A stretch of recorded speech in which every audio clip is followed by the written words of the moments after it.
السلام علیکم ویورز، کیسے ہیں آپ؟ امید ہے آپ سب خیریت سے ہوں گے انشاءاللہ۔ یہ بے اولادی پہ حمل نہ ہونے کی وجوہات میں مردوں کے جتنے بھی امراض تھے یا جو بڑے بڑے میجر تھے وجوہات، ان کو ہم نے ڈیٹیل سے ذکر کیا۔ تو اس کے آخر میں اس سے پہلے کہ خواتین کے امراض کو ہم سٹارٹ کریں، ایک چیز تھی جو میں چاہ رہا تھا کہ بیان کر دی جائے۔ اگر شہوت بھی ٹھیک ہے، طاقت بھی ٹھیک ہے، ٹائمنگ وغیرہ بھی ٹھیک ہے اور آپ کی رپورٹ بھی کلیئر ہے، تو پھر کون سی چیزیں ہیں جو احتیاط جن میں کرنی چاہیے جس سے پریگننسی ہونے کے چانسز زیادہ بڑھ جاتے ہیں؟ یہ چیز جاننے کے لیے ہماری ویڈیو کو مکمل دیکھیے، لائک کیجئے، چینل کو سبسکرائب کیجئے اور شیئر کیجئے۔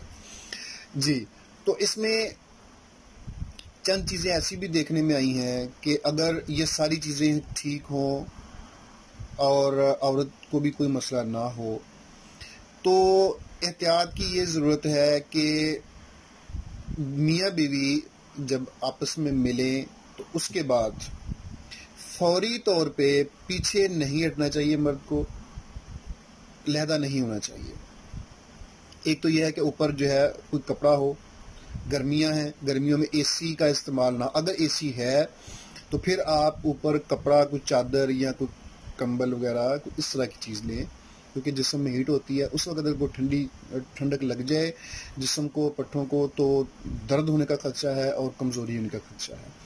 تو کپڑا اوپر ہو، اور ڈسچارج ہونے کے بعد آپ علیحدہ نہیں ہوں گے، بالکل اسی حالت میں رہیں کچھ دیر، اس حد تک کہ آپ کا جسم بالکل نارمل حالت میں نہ آ جائے، ٹمپریچر نارمل ہو جائے اور جسم بالکل نارمل حالت میں آ جائے۔ اس کے بعد آپ آہستہ سے علیحدہ ہوں، اور اگر اے سی لگا ہوا ہے یا سردیوں کا موسم ہے تو اس میں یہ ہے کہ آپ فوری طور پہ جا کے، سردیوں کے موسم میں خاص طور پہ احتیاط ہوتا ہے کہ فوری طور پہ جا کے آپ استنجا نہیں کریں گے۔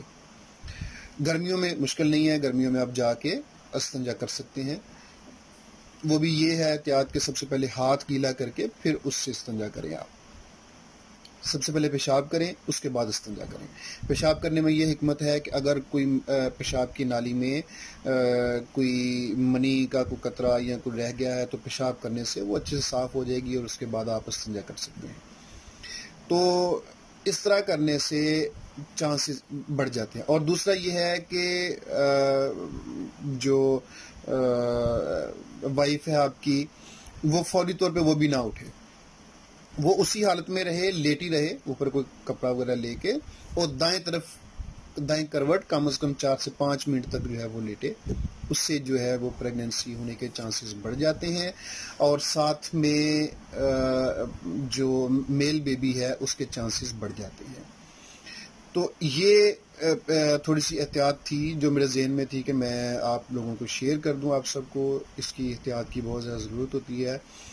گرمیوں میں اور سردیوں میں ٹھنڈک سے بچیں، اس چیز کو، ٹھنڈے پانی کے استعمال سے بچیں، گرمیوں میں خاص طور پہ۔ اور انزال ان کے فارغ ہونے کے بعد جب آپ علیحدہ ہوں اس وقت کو ٹھنڈی چیز استعمال نہ کریں، ٹھنڈا پانی استعمال نہ کریں، کوئی بادی چیز جس طرح چاول، لسی، دہی، دودھ وغیرہ بالکل بھی استعمال نہ کریں۔ فوری بعد کھانا نہ کھائیں، آپ تھوڑی دیر بعد بہتر ہے کہ آپ ریسٹ کریں، نیند وغیرہ پوری کر کے اس کے بعد آپ کھانا وغیرہ کھا سکتے ہیں۔ جیسے میں نے پہلے بھی بتایا کہ کھانا کھانے کے 4 سے 5 گھنٹے بعد آپ جو ہے وہ مباشرت کریں۔ تو اس طریقے سے کرنے سے بھی جو اس کے چانسز ہیں وہ بڑھ جاتے ہیں۔ تو نیکسٹ انشاءاللہ جو ابھی سلسلہ شروع کرتے ہیں وہ خواتین کا ہے۔ اس سلسلے میں خواتین کو کن مسائل اور پریشانیوں کا سامنا ہوتا ہے جس کی وجہ سے پریگننسی نہیں ہو پاتی، اور جو ان کے شادی سے پہلے یا شادی کے بعد کے مسائل ہیں، خاص طور پہ شادی کے بعد والے مسائل، چونکہ بے اولادی پہ ہم کر رہے ہیں تو اس کو ہم ڈیٹیل سے انشاءاللہ سینڈ کریں گے، آپ سب کے سامنے اس کو بیان کریں گے۔ امید ہے انشاءاللہ آپ کو ویڈیو پسند آئی ہوگی۔ ہمارے چینل کو سبسکرائب کیجئے، لائک کیجئے، شیئر کیجئے، تاکہ سب کے ساتھ ہماری یہ معلومات شیئر ہو سکیں۔ اور صحیح انفارمیشن کے ساتھ آپ اپنی زندگی کو خوشگوار طریقے سے گزار سکیں اور مسائل اور پریشانیوں سے بچ سکیں. اپنا بہت خیال رکھیے گا. اللہ حافظ.